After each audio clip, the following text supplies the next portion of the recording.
The surf, the sand, and endless waves of boardwalk bites.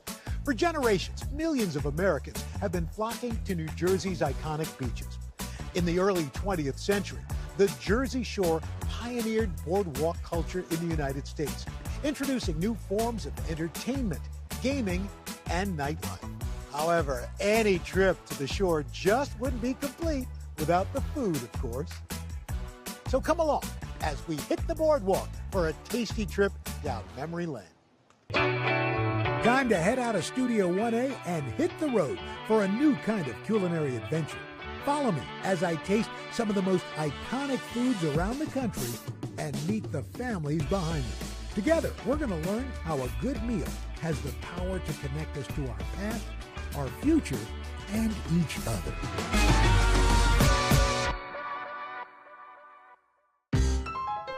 Atlantic City is home to America's first boardwalk.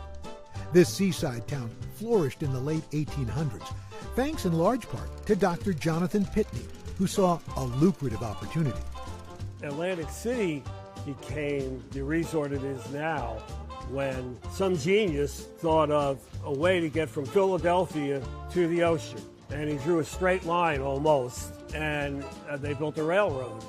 For the first time, a working person could spend the day at the beach and be back at work. That meant families of any means now had easy access to new types of entertainment. To keep up with the beach boom, bustling boardwalks soon began popping up and down the shore. That legacy continues today, with the boardwalk offering a little something for everyone, from lively casinos to rides and games, and plenty of beachy bites. Saltwater taffy, of course. Our favorite is the saltwater taffy. My favorite flavor of taffy is definitely the creamsicle. The memories when my father used to bring them home, the taste of it, the smell, and how it used to stick in my mouth with the teeth. It's sticky, it's sweet, and it is truly a beloved boardwalk treat. Saltwater taffy was invented at the Jersey Shore in the late 1800s. Shriver's in Ocean City has been pulling this iconic candy for just as long. Today, this giant beachside emporium is dishing up the shore's most famous candy and a bountiful batch of novelty sweets. Candy shop owner Meryl Vangelov has been living the sweet life since she was a kid. When I was really young, we used to come down and stay with my grandfather and my grandmother. There were a few nights that he would suggest that we would go back to the stores with him, and that was super magical. We would only be allowed to get a couple of pieces of candy, which was usually saltwater taffy. Shriver's Saltwater Taffy and Fudge was founded by William Shriver in 1898. It's the oldest business on the Ocean City Boardwalk. Meryl's grandfather, Henry Glazer, was one of 4 brothers who purchased the shop in 1959. They came as immigrants through Philadelphia. They knew a lot about confections from Germany. Their grandfather was a confection chef, so he taught them how to do certain things, including how to perfect different taffy and chocolate recipes. Taffy first popped up in the United States in the early 1800s. But saltwater taffy originated in Atlantic City at the turn of the century. Its name coming from a popular beachside fable. There was a man who was selling taffy from a taffy stand on the beach in Atlantic City. A storm came up along the Jersey Shore very quickly, and it soaked all of his candy. Of course, he was very upset, and a little girl came up and asked if she could have some of his saltwater taffy. The wife in the background recognized this as being a wonderful marketing, so she then suggested to her husband to name it saltwater taffy, and since then it's stuck. When Meryl's grandfather and his brothers first took over, the shop offered 17 flavors of taffy. Saltwater taffy and fudge held up pretty well to the heat and humidity of the shore, so they really expanded on the flavors and expanded on that idea. Over time, each generation coming up with tantalizing new tastes, from the fun and fruity to seasonal specials and the truly wild and wacky.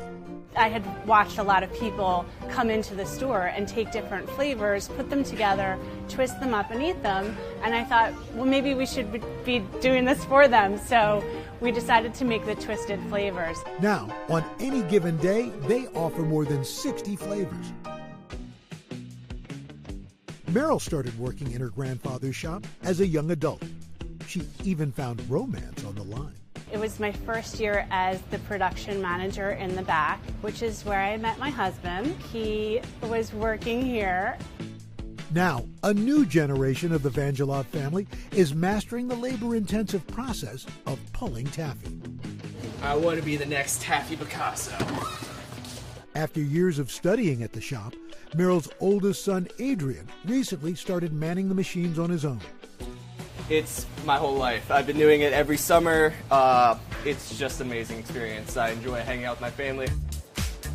The process starts at the taffy cooking machine. To make the plain base, a mix of sugars and fats are added to a copper kettle and heated to a boil.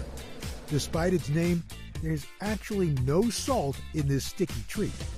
There's people who actually really expect it to be there, but unfortunately we don't go out to the ocean and grab salt water from the ocean. The hot liquid taffy is poured into plastic bins, then moved to a 100-degree hot box to set. It can't cool down entirely, otherwise it would turn into a piece of brick. Once the taffy firms up, it's dropped onto a cooling table and gently stretched. Then the fun begins. First we add in the coloring, so then it can stick a little bit better. This grape taffy gets a generous painting of purple food coloring, then citric acid is sprinkled in for flavor. Now we close it up just so nothing escapes. The taffy rests once more before it's brought to the famous pulling machine. As the taffy gets stretched and pulled, the color and flavorings get mixed in with the base. It also becomes lighter and airier, creating that signature stick-to-your-teeth chew. So the tricks to making taffy are to having the right temperatures inside and outside. Otherwise it gets sticky and it starts to stick to the machines. The still warm taffy is loaded into the batch roller, where it's gently shaped into long ropes. Then it's cut into the classic shape and wrapped in Shriver's paper. Sometimes we'll make 100-pound batches, but each batch is 50 pounds, and our machines run at about 300 to 350 pieces a minute. The machines at Shriver's are from the 1950s, making this a truly nostalgic pastime. You guys want to try a sample? Thank you. Meeting taffy lovers is one of the best parts of the job. Thank you. I love watching young children in the store, and then also with the taffy. Sometimes they're even eating the wrapper, so it must be really good. Shriver's is one of just a few places on the Jersey Shore where guests can still see taffy being pulled every day and snag a piece fresh off the line. It's not so horrible to be standing in the window being watched by everybody, so he loves it. He's having a great time with it. In addition to taffy, Shriver's also offers a variety of homemade fudge, plus chocolate-dipped pretzels and fruit. It's these little bites of nostalgia that have kept this family business booming for years. We have people sharing stories all the time. And Meryl is looking forward to serving more generations of taffy lovers down at the shore. I feel very blessed to be part of something that has been here as long as it has, but not only that, that has been part of the family. The fact that I get to share it with my husband and my children, it's a beautiful opportunity.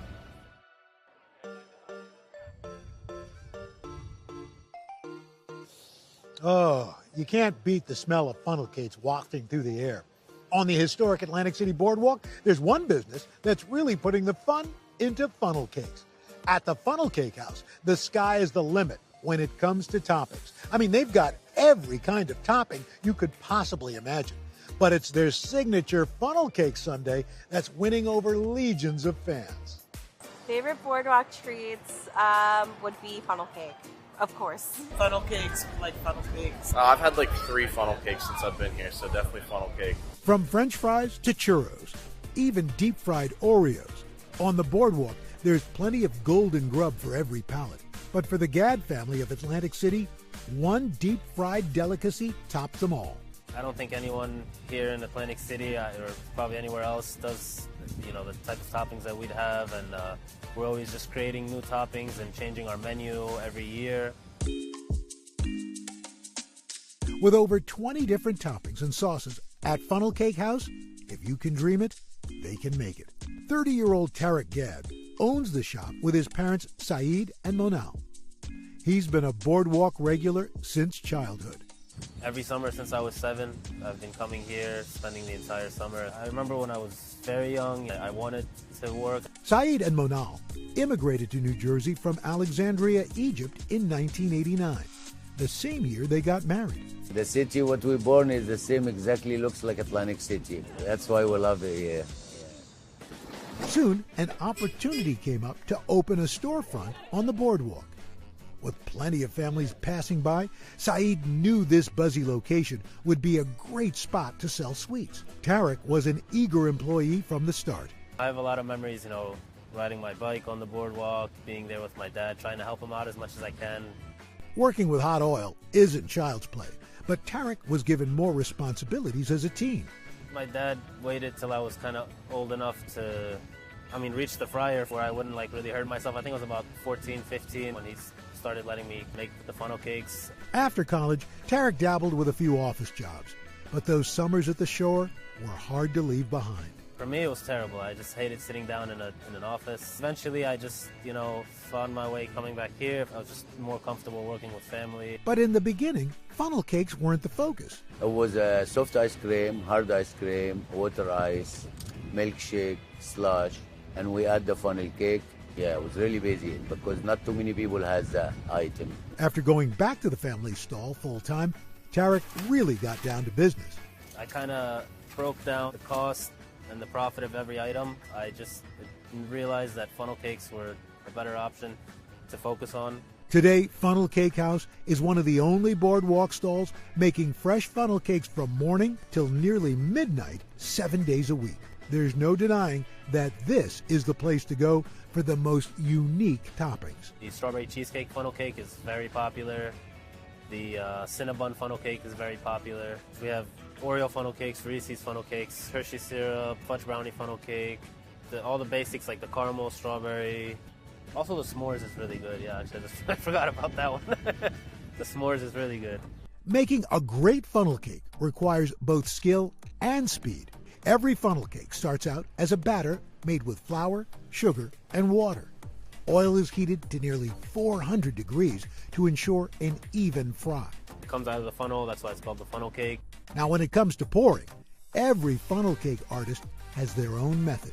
If it's really thick, we have to lift up.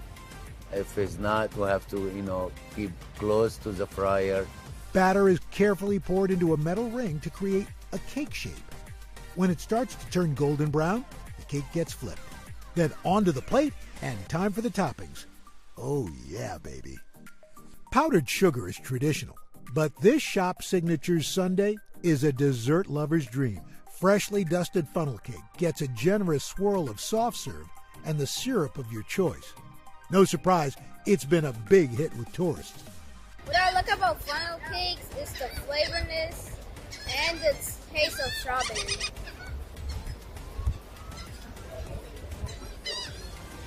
It's good. All the way from North Carolina. That's it. It's just like the texture of the actual crunching dough. and the ice cream, the texture, the combination of the texture is great. And local friends. Dad, let's do it every morning. Come on, Dad, let's go. Yes. 1, 2, Yes, every morning. 3, 4, 5, 6, I can. 7, 8. Good job. I love you, Dad. We're retired. We're from San Diego. We're living here now. We met this beautiful family just walking the boardwalk. Their customer service is unbelievable. I call them Mom and Dad because they took Pam and I in as family. After 25 years in business, the Gads still love delighting customers with their whimsical desserts. We love being here. We're proud of Atlantic City, proud of its history. Hope families continue coming here for a long time. It's great. We love it here. And this son is extremely proud of his father, who's given him so much in the place they call home. The American dream, well, it was hard for him coming here. He's definitely very proud of where he's come, what he's done and how far he's come. Never quit. Having your dad as your manager is not always fun, but now it's really fun. It's amazing. We make all the decisions together. It's really great just being with your family every day. It's really a blessing.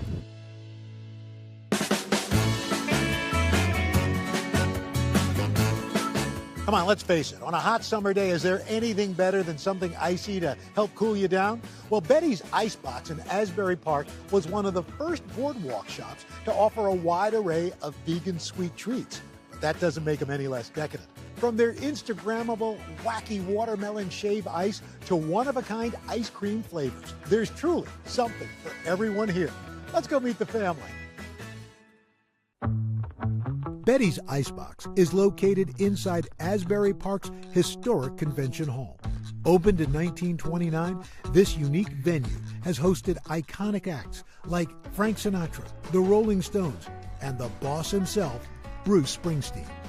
This lively town is well known for its bustling music and art scene.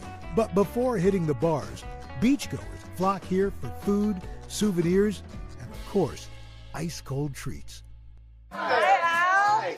Thank you so much for coming. It's called Betty's Icebox. Who's Betty? We're all Bettys. You're all Betty. It's a collective Betty. We're all Bettys. There you go.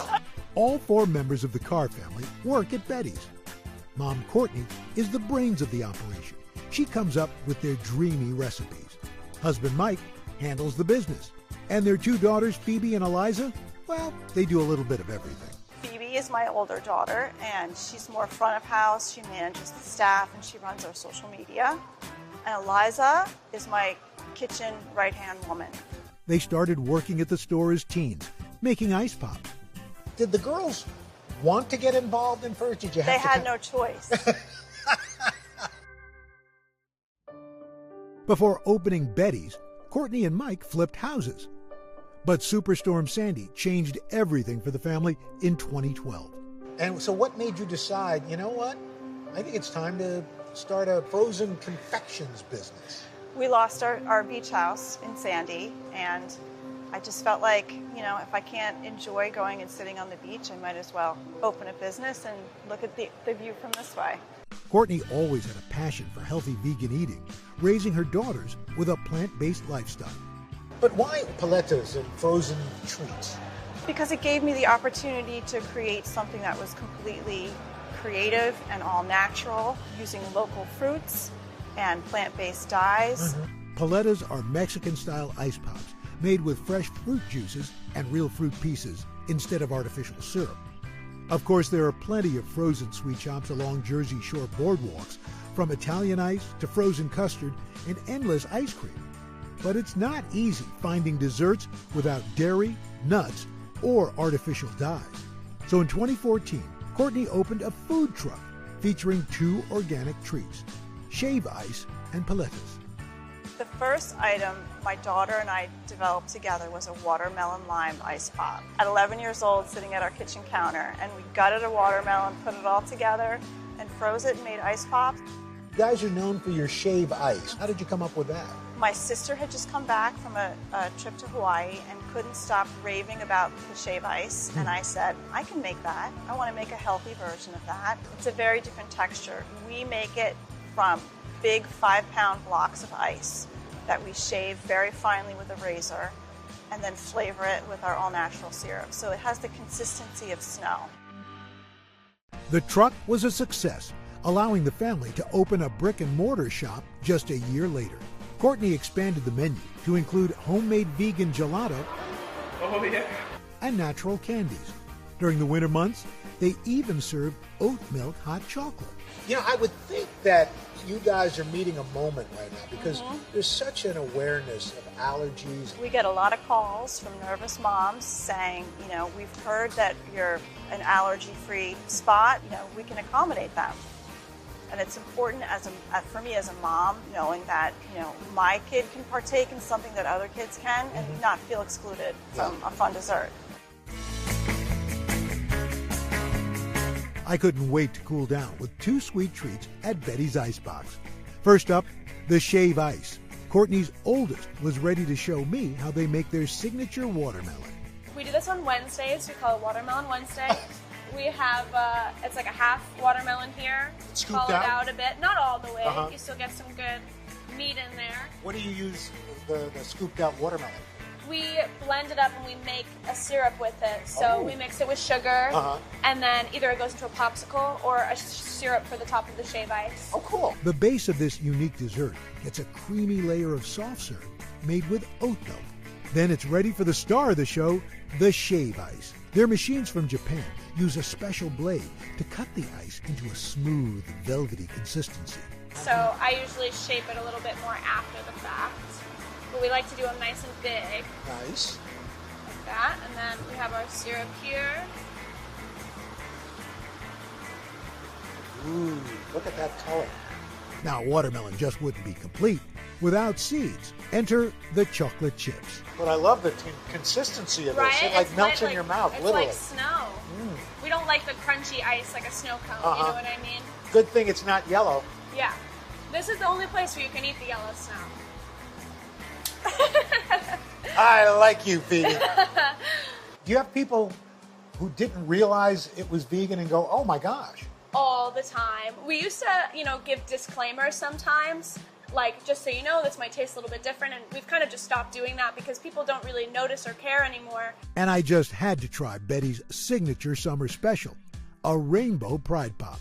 Asbury has obviously a very large population of queer people, and we have a really big Pride Parade every year. A lot of our staff is LGBT, and I think that it's important for us to also represent like the people who work with us and like make everything possible. Courtney's youngest daughter, Eliza, the chef in the family, showed me the trick to making this 6-layer pop.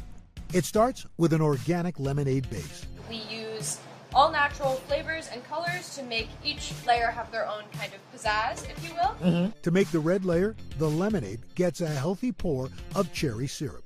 Then Eliza uses a turkey baster to squeeze precise layers into the mold. We just fill up the whole first one like that, and then we put it into our pop machine. So you've got to freeze each layer. We do. Then put another layer in, freeze that. Exactly. Wow, how long does it take? Honestly, about 2 hours to make this kind of pop. So they're a little high maintenance, I would say, but they come out beautiful. Thankfully, I didn't have to wait 2 hours. Right now, we put the pops into a basin of hot water, which separates them. So it lets it release. Yeah. Wow, that's beautiful. And what it creates is our Pride Pop. Oh my gosh. Each layer has a different flavor, so it goes cherry, orange, lemon, lime, blue raspberry, and grape. And yeah, they're best sellers. That tastes like pride. Definitely a happy day with these. Your mom isn't standing right over your shoulder, so you can tell me. Are there any times where sometimes she ticks you off a little bit and you gotta kind of suck it up? Yeah. Often we'll be making something and she says, hey, do you remember how to do that? And I say, Mom, I've been working here for 11 years. Luckily, your mom's nowhere nearby, so Yeah, she thank didn't gosh, hear that. Thank goodness. That could have been awkward. So, Eliza, what's it like working with Mom and seeing this business thrive and being part of it? Oh, it's so lovely. I've been working here since I was 11 years old. Starting out, we were like in my kitchen at home. We were doing everything all on our own. But now we have this space in a big building, and we get to share this with everyone. So it's really, really great to see just how far we've come in such a short amount of time. This is really good. I mean, this nice citrusy, kind of fresh, vibrant. It tastes like the colors. Ah, thank you. That's the goal. I mean, if something looks this fun, it's got to taste pretty fun. Of course. It's like a boardwalk in your mouth. This dynamic mother-daughter team lives by a sweet personal mantra. Life is short. It Eat is. dessert first. Treat yourself. Life is short. Eat dessert Yes. first. I like that.